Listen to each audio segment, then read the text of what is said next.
Hello' guys, আজি মাৰ্ঘেৰিটা গৈ আছোঁ ফেমিলিৰ লগত পূজাৰ বজাৰ কৰিবলৈ। মনটো বৰ এটা ভাল নহয়, জানে কিয়? এবাৰ পূজা লগা নাই, হ'লেও ঘৰত ল'ৰা ছোৱালী আছে, সিহঁতৰ মুখখন চাই বজাৰ কৰিবলৈ ওলাইছোঁ। উপায় নাই, কৰিব লাগিব। যিটো হ'ল আমাৰ জুবিনদাৰ লগত ঘটনা, সেইটো এতিয়ালৈকে মনে মানি ল'ব পৰা নাই।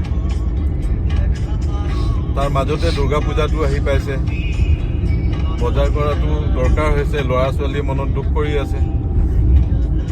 সেই গতিকে ওলাইছোঁ, আৰুনো কি ক'ম।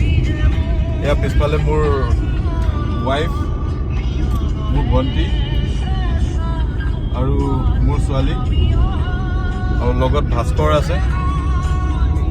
আমি গৈ আছোঁ পূজাৰ বজাৰ কৰিবলৈ। আৰু জুবিন দা আমাৰ মাজৰ পৰা এতিয়ালৈকে যোৱা নাই। আগতে ইমান নুশুনিছিলোঁ, কেতিয়াবা শুনো, বেলেগ গানো শুনো। আজিকালি বেলেগ গান শুনিব মন নোযোৱা হ'ল। সেইকাৰণে জুবিন দাৰ গান শুনি মায়াবিনী শুনি গৈ আছোঁ। আপোনালোককো দুৰ্গা পূজাৰ শুভেচ্ছা থাকিল। দুখৰ মাজতো নিজৰ ল'ৰা ছোৱালীবোৰক মনত অলপ সুখ দিব বুলি সেইটোৱে আশা থাকিলে। আৰু কি ক'ম, ক'বলৈতো বহুত আছে। লাষ্টত ইমানেই কওঁ, জুবিন দা যাতে য'তে থাকে, জুবিন দাৰ আত্মাই যাতে শান্তি পায়। মা দুৰ্গাই জুবিন দাৰ আত্মাক স্বৰ্গত স্থান দিয়ে যেন। আৰু আমাৰ চৰকাৰৰ ওপৰত মই কথা এষাৰ ক'ব বিচাৰোঁ।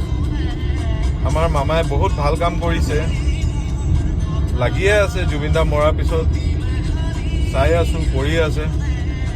আৰু জুবিন দাৰ লগত যি ঘটনা হৈছে, হত্যা হয় নে কি হয় এইটো আমি ক'ব নোৱাৰোঁ, নাজানো। কিন্তু যদি কোনোবা দোষী আছে, তেখেতসকল কিন্তু বাচি থাকিব নোৱাৰে। তেখেতসকলৰ ওপৰত উচিত তদন্ত হ'ব লাগে। আৰু কালপিতবিলাকক অতি সোনকালে ধৰি আইনগত ব্যৱস্থা কৰিবলৈ মই আমাৰ মুখ্যমন্ত্ৰী ডাঙৰীয়াক অনুৰোধ জনাইছোঁ। আৰু লগতে শেষত গোটেই অসমবাসী ৰাইজত শাৰদীয় দুৰ্গা পূজাৰ আন্তৰিক শুভেচ্ছা থাকিল। ইয়াকে কৈ মোৰ ভিডিঅ'টো সামৰণি মাৰিছোঁ। ধন্যবাদ।